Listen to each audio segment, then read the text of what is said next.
السلام علیکم۔ جب مشکل وقت کے بعد اللہ تعالیٰ عروج لاتا ہے تو اللہ کی طرف سے یہ 3 نشانیاں ظاہر ہوتی ہیں۔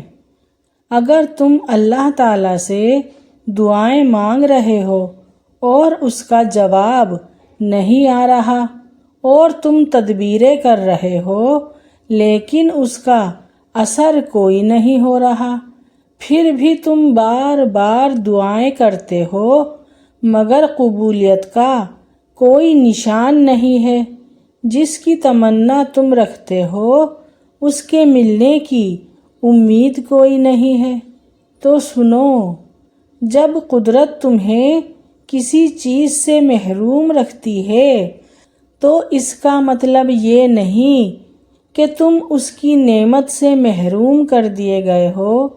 جانتے ہو انسان کا علم محدود ہے، وہ یہ کبھی جان بھی نہیں سکتا کہ اس کی زندگی کے اندھیرے میں کیا خیر پوشیدہ ہے۔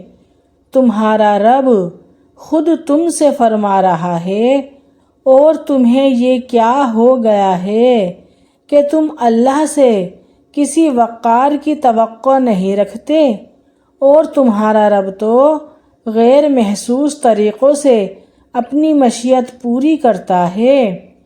اور کچھ شک نہیں کہ انسان بہت کم حوصلہ پیدا ہوا ہے۔ خوب جان لو کہ ہم نے ہر شے کو ایک تقدیر کے ساتھ پیدا کیا ہے، اور ہر کام کے لیے تمہارا وقت متعین کر دیا، اور تمام چیزوں کے خزانے ہمارے ہی پاس ہیں، ہم اسے معمولی مقدار میں نازل فرماتے رہتے ہیں۔ اگر آج کسی چیز کے نہ ملنے کا خوف تمہیں بے چین کیے ہوئے ہے اور تمہیں لگتا ہے کہ تمہاری دعاؤں میں کوئی اثر نہیں ہے، تو سنو، ارشاد نبوی صلی اللہ علیہ وآلہ وسلم ہے کہ زمین پر جو انسان اللہ تعالیٰ سے ایسی دعا کرتا ہے جس میں کوئی گناہ یا قطع رحمی کی بات نہ ہو تو اللہ تعالیٰ یا تو اسے وہی چیز عطا کرتا ہے جو اس نے مانگی ہے، یا اس کی کوئی تکلیف اس دعا کی بدولت دور کر دیتا ہے، یا پھر اس کی دعا کو اس کے لیے آخرت کا ذخیرہ بنا دیا جاتا ہے۔ جانتے ہو اکثر راستوں میں رکاوٹ کچھ خاص وجوہات سے آتی ہیں۔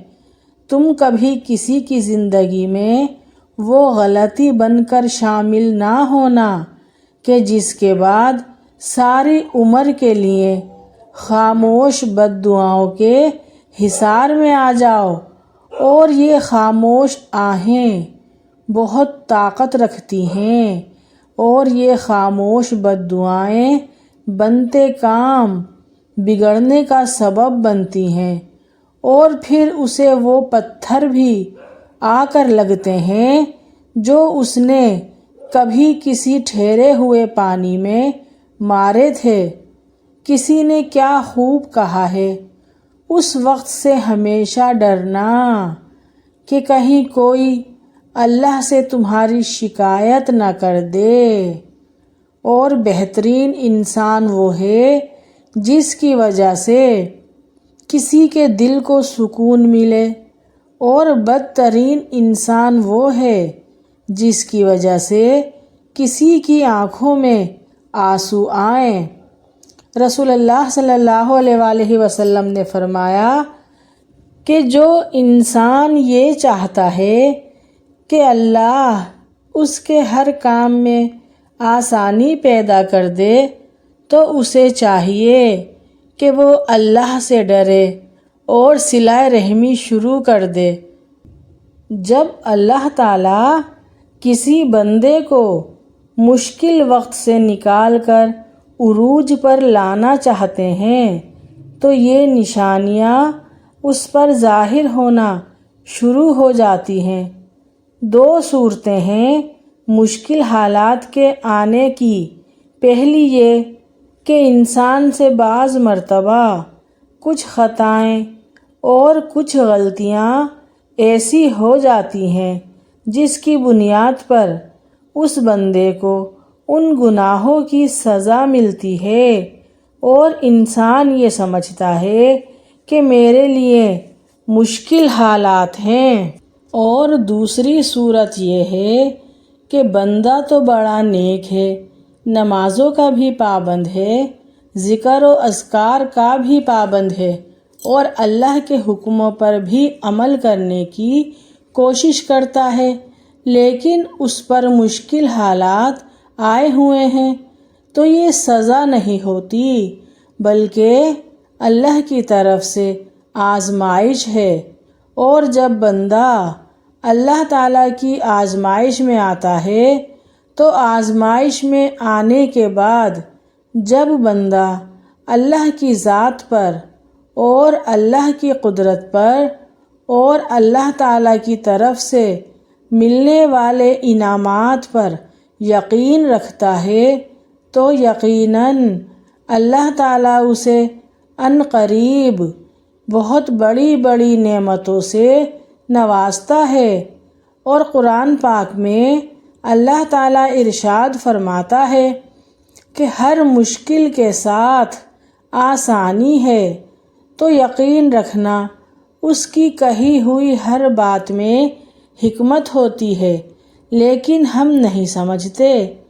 وَمَا كَانَ اللَّهُ عَلِيمًا حَكِيمًا، اور اللہ تعالیٰ سب کچھ جاننے والا بڑا حکمت والا ہے۔ اور کبھی تو ایسا ہوتا ہے کہ انسانی زندگی میں اتنے خطرناک حالات آتے ہیں کہ اس چیز کا اس نے کبھی اندازہ بھی نہیں کیا ہوتا، اور یہ حالات اللہ تعالیٰ کی طرف سے ہوتے ہیں کہ اللہ چاہتا ہے کہ اپنے بندوں کے ایمان کو دیکھیں کہ کیا میری بھیجی ہوئی آزمائش میں یہ مکمل طور پر صبر کرتا ہے یا نہیں، اور اس کا میرے اوپر ایمان کیسا ہے۔ اور یہ بندہ جس کو میں نے آزمائش میں مبتلا کیا ہے تو یہ مشکل حالات کے دور ہونے کے لیے دور ہونے کے لیے مجھ سے دعائیں مانگتا ہے یا نہیں۔ تو اگر کسی بندے پر کوئی آزمائش ہو تو اسے سب سے پہلے صبر کرنا ہے، پھر اللہ کے قریب ہونے کے لیے نمازوں کا اور ذکر اذکار کا وقت بڑھانا ہے اور اللہ پر مکمل بھروسہ رکھنا ہے۔ آپ کی آنسوؤں میں بھیگی ہوئی کوئی رات اور تکلیف میں بیتا ہوا کوئی بھی دن رائے گا نہیں جائے گا، کیونکہ زندگی کی آسانیاں اور پریشانیاں سب اسی کی طرف سے ہیں۔ ہر صبر کی ایک کہانی ہے، یہ مت سوچنا کہ تمہیں تمہارے صبر کا پھل نہیں ملے گا، اور ہر دعا کی ایک منزل ہوتی ہے، اس لیے یہ مت سوچنا کہ تمہاری دعائیں ضائع جا رہی ہیں۔ اور سنو، دکھ، تکلیفیں اور آزمائشیں تو نبیوں پر بھی آئی تھیں، لیکن انہوں نے صبر سے کام لیا اور ہر آزمائش میں اللہ سے مدد مانگی، پھر اللہ نے ان کے لیے معجزے ظاہر کیے۔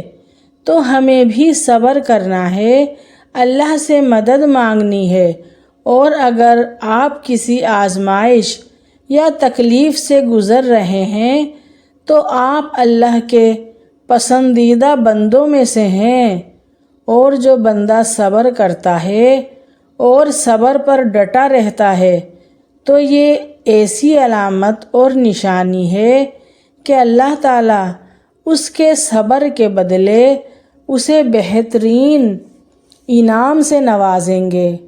اور دوسری چیز کہ بندہ جب مشکل حالات سے گزرتا ہے یا مصیبتوں میں گھر جاتا ہے، پھر اسے کوئی ذریعہ یا سبب نظر نہیں آ رہا ہوتا، تو مشکل حالات میں اللہ تعالیٰ کا ذکر اذکار زیادہ کرنا چاہیے۔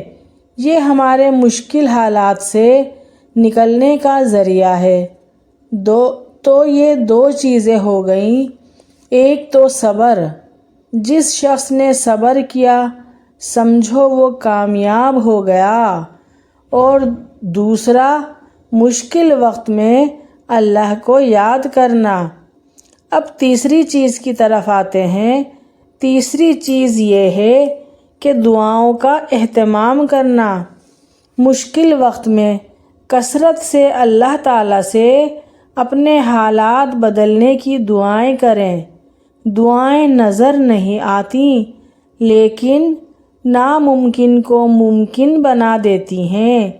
معجزے کرنا اللہ کا کام ہے، ہمارا کام بہت آسان ہے۔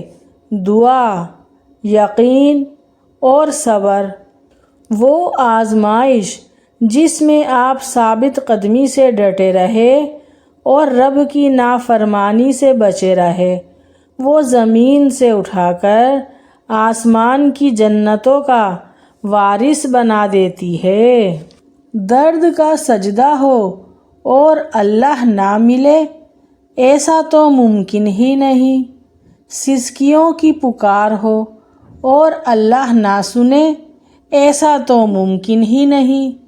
آنسوؤں سے بات کرو اور اللہ نہ سمجھے، ایسا تو ممکن ہی نہیں۔ دل تکلیف میں ہو اور اللہ تمہاری تکلیف نہ سمجھے، ایسا تو ممکن ہی نہیں۔ صبر کی حد ہو چکی ہو اور اللہ نہ جانتا ہو، ایسا تو ممکن ہی نہیں ہے۔ اور وہ تمہاری دعاؤں پر کن فیکن نہ کہے، ایسا تو ممکن ہی نہیں۔ وہ رب بہت رحیم ہے، بہت کریم ہے، وہ تھام لے گا تمہیں، تم پکار کر تو دیکھو۔ اور ہمیں یہ کیسے پتہ چلے گا کہ جو دعا ہم شدت سے بار بار اللہ سے مانگتے ہیں وہ قبول بھی ہوگی یا نہیں؟ اس کے کیا اشارے ہیں؟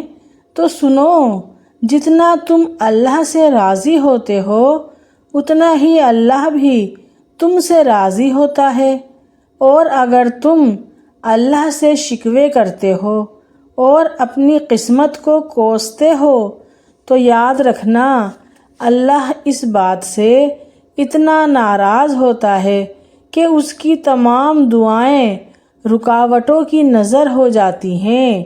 اور اگر تمہیں بھی اپنی تقدیر سے شکوہ ہونے لگے تو یہ شیطان کا تم پر سب سے پہلا وار ہے۔ اس کے بعد وہ تمہیں مایوسیوں کے اندھیرے میں بہت آسانی سے لے جائے گا۔ قرآن کہتا ہے، اگر شیطان کی طرف سے تمہارے دل میں کوئی وسوسہ پیدا ہو تو اللہ سے پناہ مانگو، بے شک وہ خوب سننے والا اور جاننے والا ہے۔ حدیث قدسی ہے، میرا رب فرماتا ہے، میں نے اپنے بندوں کو حنیف پیدا کیا تھا مگر شیطان نے انہیں گمراہ کر دیا۔ اگر تم محسوس کر رہے ہو کہ قبولیت کے راستے کٹھن اور دشوار ہو رہے ہیں اور کچھ حاصل کرنا ناممکن لگ رہا ہے تو جان لو یہ مشکلات اللہ کی طرف سے ایک اشارہ ہے جو تمہیں لاپرواہی سے سنجیدگی کی جانب لانا چاہتا ہے۔ اور جانتے ہو آج جتنی چیزیں تمہیں سجدہ کرنے پر مجبور کر رہی ہیں وہ چیزیں اللہ کی جانب سے تحفہ ہیں۔ وہ خواہشیں، وہ ضرورتیں اور وہ رشتے جن کے لیے تم دعا کی غرض سے ہاتھ بلند کرتے ہو وہ اللہ کی طرف سے اشارہ ہیں کہ اس کا بندہ اس پر یقین کا سلسلہ جاری رکھے ہوئے ہے۔ اور سنو، آسمان سے کبھی بھی ناکامی کا پیغام نہیں آتا، بلکہ ہمیشہ یاد دہانی آتی ہے کہ تم غم نہ کرو، اللہ تمہارے ساتھ ہے۔ اور سنو، جب اللہ کسی کو مشکل وقت کے بعد عروج دینا چاہتا ہے تو اس پر یہ نشانیاں بار بار ظاہر فرماتا ہے۔ اگر آج تم اپنی زندگی کے کسی مشکل دور سے گزر رہے ہو اور بہتری کے اسباب تلاش کر رہے ہو تو یاد رکھنا، اللہ تمہیں کچھ ایسے اشارے ضرور ظاہر فرماتا ہے جن پر انسان غور نہیں کرتا، اور اللہ کے حضور کی گئی صرف ایک توبہ تمہارے مردہ دلوں کو ایک نئی زندگی بخش دیتی ہے۔ اور اگر تمہارے دل کی زمین مردہ اور بنجر ہو گئی ہے اور تم چاہتے ہو کہ اللہ تمہارے دل کو پھر سے آباد کر دے اور تمہاری زندگی آسان اور سہل ہو جائے، تو تم اللہ کی اطاعت اور اپنے دل میں اس کی محبت پیدا کر لو اور اللہ کا ذکر کرنا شروع کر دو، تو اللہ تعالیٰ عن قریب تمہارے دل کو پھر سے شاداب کر دے گا اور تمہیں ایک نیا عروج عطا کرے گا۔ اللہ تعالیٰ خود قرآن میں تم سے مخاطب ہے، اور وہ اللہ ہی ہے جو زمین کو اس کے مرنے کے بعد پھر سے زندہ اور شاداب کر دیتا ہے، اور دنیا میں ہر چیز کی اپنی کچھ نشانیاں اور علامات ہوتی ہیں جس سے ان کی پہچان ہوتی ہے۔ اسی طرح اکثر انسان بھی ان نشانیوں کی تلاش میں ہوتا ہے کہ وہ یہ جان سکے کہ اللہ تعالیٰ ہماری دعاؤں پر راضی ہے بھی یا نہیں۔ تو یاد رکھو، جب اللہ کسی انسان سے راضی ہوتا ہے تو کچھ خاص نشانیاں اور ایسے اشارے ضرور ظاہر کرتا ہے کہ جس سے وہ مطمئن ہو سکے اور اسے اس بات کا یقین ہو جائے کہ اس کے لیے کن فیکن لکھا جا چکا ہے۔ اللہ کا قرآن خود اس بات کی نشاندہی کر رہا ہے کہ اللہ کن سے راضی ہوتا ہے اور کن لوگوں کی دعائیں قبول فرماتا ہے۔ معجزے کرنا اللہ کا کام ہے، ہمیں صرف دعا کرنی ہے، بار بار کرنی ہے، دل سے کرنی ہے، رو رو کے کرنی ہے، یقین کے ساتھ کرنی ہے اور صبر کے ساتھ کرنی ہے۔ ہمیں صرف اللہ کی ذات پر یقین رکھنا ہے کہ اللہ ہی ہماری آزمائش کو ختم کر سکتا ہے، اور اللہ پر ہی بھروسہ رکھنا ہے اور اپنے لیے حالات کے اچھے ہونے اور آزمائش کے ختم ہونے کا صبر سے انتظار کرنا ہے، کیونکہ اللہ تعالیٰ ضرور ہمیں آزمائشوں کے بعد ایک نیا عروج عطا فرمائے گا انشاءاللہ، کیونکہ وہ کبھی کسی کی دعا رائگاں نہیں جانے دیتا، وہ کبھی کسی کا یقین نہیں توڑتا اور کبھی کسی کا صبر ضائع نہیں جانے دیتا۔ وہ بہت رحمان ہے، بہت رحیم ہے، بہت کریم ہے، بہت غفار ہے، بہت ستار ہے۔ وہ اپنے بندوں سے بے انتہا محبت کرتا ہے، تو پھر وہ ہمیں آزمائش میں اکیلا کیسے چھوڑ سکتا ہے؟ وہ ہر پل، ہر گھڑی، ہر لمحہ ہمارے ساتھ ہے، بس ہمیں ہی ڈھونڈنے کی ضرورت ہے۔ یا اللہ، ہم سب کی مدد فرما اور ہم سب سے راضی ہو جا، اور ہم سب کی آزمائشوں کو آسانیوں میں تبدیل فرما دے، اور ہماری زندگیوں کو ایک نیا عروج عطا فرما۔ آمین ثم آمین۔ اگر میری یہ ویڈیو آپ سب کو پسند آئی ہے تو پلیز لائک شیئر سبسکرائب ضرور کیجیے گا۔ نیکسٹ ویڈیو کے لیے اللہ حافظ۔